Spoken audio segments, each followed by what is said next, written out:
สบายดีสบายดีวันอาทิตย์เดิมมื้อนี้เนาะจะมาถางหญ้าตื้บฝนตกแดดแล้วก็มาอนามัยเฮือนอน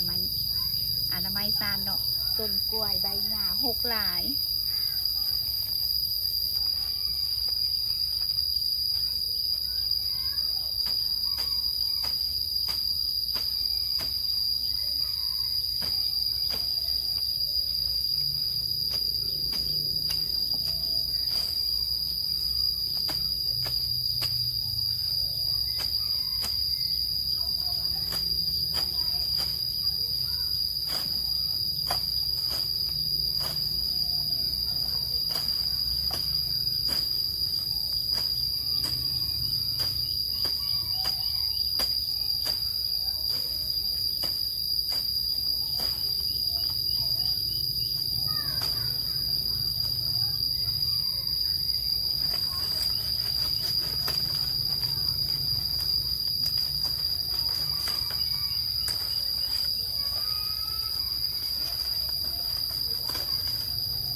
อนามัยเฮือนวันเสาร์วันอาทิตย์เนาะ FC เนาะวันนี้ก็เป็นวันเสาร์พอดีมีเวลามาอนามัยเนาะ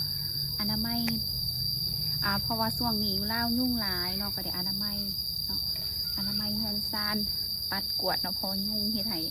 เป็นไข่เนาะเพราะว่าบ่มีเวลามื้อใดก็ไปเวียกหลายเนาะแล้วก็เลยบ่มีเวลามาอนามัยเนาะ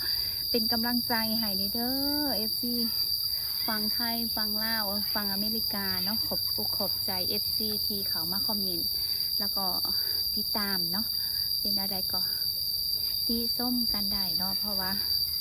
ชีวิตประจำวันนี่ยังก็จะถ่ายลงให้ FC เบิ่งเนาะมาวันนี้ก็จะได้ลา FC ไปก่อนเนาะเดี๋ยวจะอัปเดตว่าแต่ละมือเฮ็ดยังยุ่งเงินอยู่ซ่านเนาะแต่งกินบอเฮ็ดยังบอเนาะก็เป็นกำลังใจให้เด้อเนาะขอบใจหลายๆจะได้ลาไปก่อนนะ FC เนาะบ๊ายบาย